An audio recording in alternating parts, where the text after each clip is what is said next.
Oh, yeah.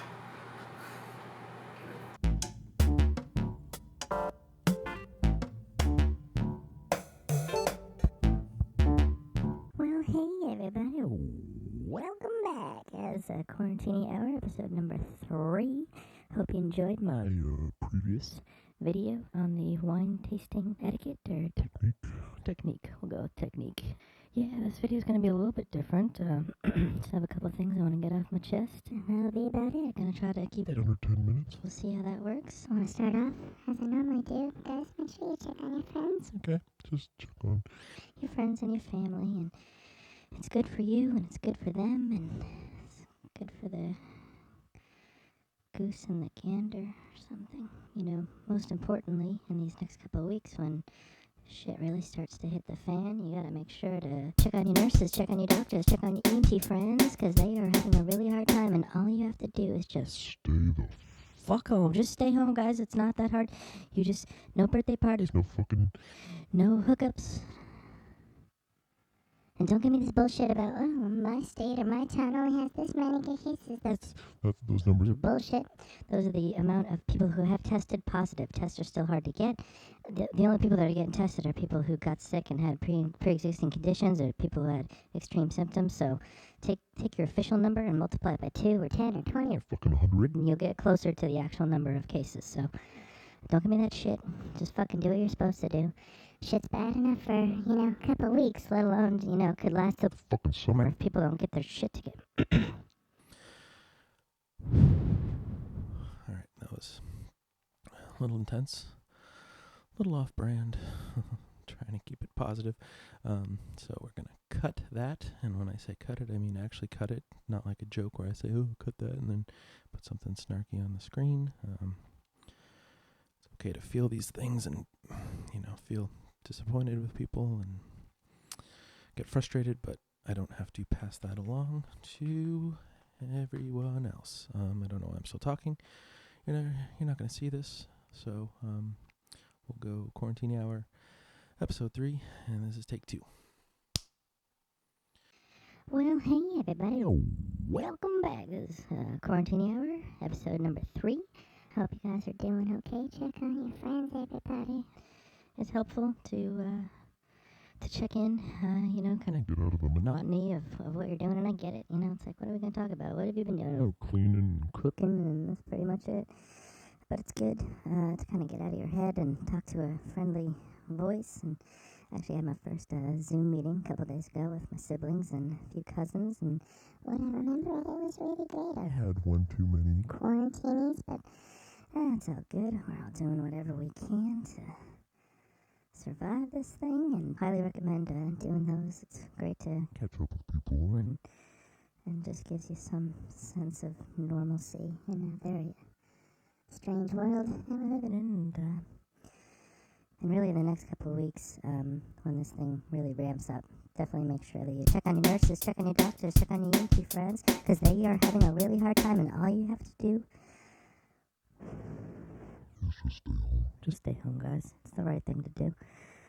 That was better. I get it.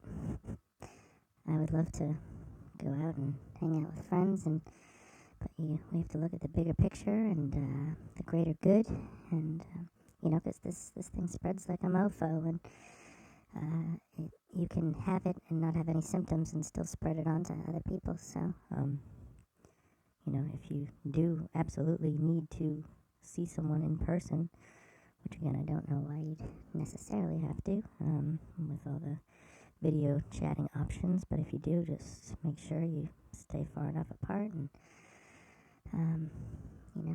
I know people want to get outside now that the weather's getting nicer and get some exercise, and that's totally cool. But don't do like the people in New Hampshire about Major did, where they completely filled up the parking lot and half a mile down the road in each direction of cars, and hiking with hundreds of your closest friends is not really the idea here, because there's just no way that even decently sized hiking trails, you're gonna get in close proximity with people, so just don't do it. I know it sucks, and I know a lot of people are having less than ideal birthdays and all that. I've seen a few of these online, but my friend Nikki had a birthday parade for her little little daughter. Definitely wasn't crying watching that as something That was dust in the air. or something, but it was great, and obviously every parent wants to give their kid a birthday party, but she did the responsible thing and organized a parade. Her daughter seemed super happy with that, and I was joking with her. I was like, Next year she's gonna be like, Mom, where's my birthday parade like last year? And, everybody made signs and held balloons and were honking and hooting and hollering, and it was just a good time, because you got to make the best with what we're doing and with what we have, and so that was a case of her doing that. As much as anybody else, I want life to go back to normal. I live in Nashville and I can't see live music. It's driving me fucking crazy. But luckily I have a lot of talented friends doing live screams. No live screams yet. Live streams is what I meant. Charlie Cronopoulos has been killing the live stream game.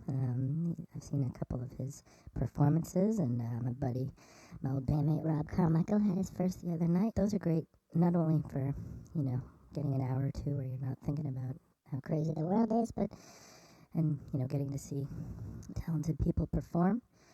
But it's also one thing you Definitely want to avoid these days is the comment section, unless it's on a live stream like that, in which case the comments get a real sense of community, and you say hi to people, and you talk to people you haven't talked to in a while, or even, maybe thought of in the last 10, 15, 20 years. I can't believe my 20-year reunion from graduating high school is coming up. Whoa! Yeah, what? Excuse me. What else? I just want to check in with parents homeschooling their kids. You still think that teachers don't deserve a raise? I saw a thing online.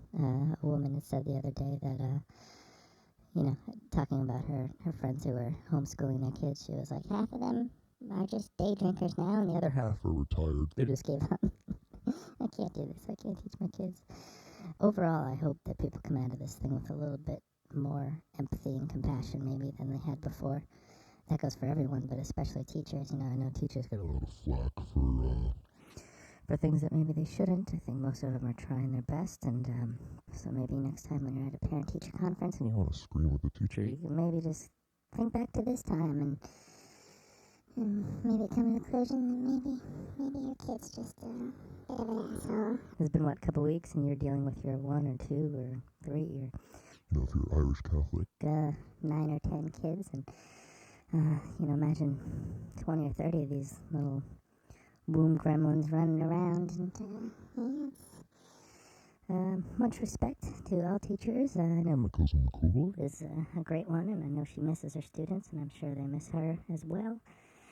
That's pretty much all I wanted to say in this video. Just been having a lot of kind of negative feelings about this, and I don't like that, so I'm going to make a video and talk about it and let it go, because like I said in my chart the other day, some things that you have control over, like your own behavior, and some things you don't, and that's other people's behavior. So just wanted to make a video so I could get it off my chest and be done with it. I did take a Bit of a break. from videos. I had to write some pretty dark music. It was really weird and fucked up. It'll probably never see the light of day, but got that out of my system.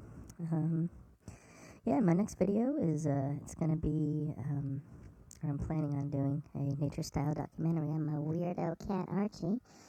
His little morning barrel rolls and how he drags that fucking water bowl all around my goddamn apartment. Even I tell him about the paper towel shortage, he doesn't seem to care or grasp that concept. And of course, I'll be including my very best. David Attenborough impression for the narration. So Katie and Norm. y'all know what I'm talking about. Gangsta Penguin, what's up? Alright, guys, so that about does it for me today. Just everybody stay safe out there and be kind to one another, and if you can, just stay home.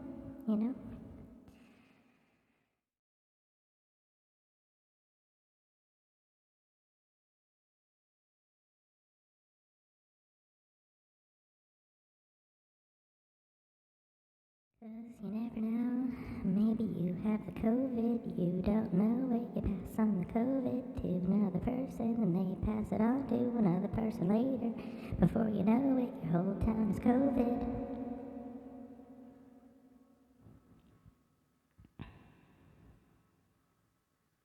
Sure, we'll go with that.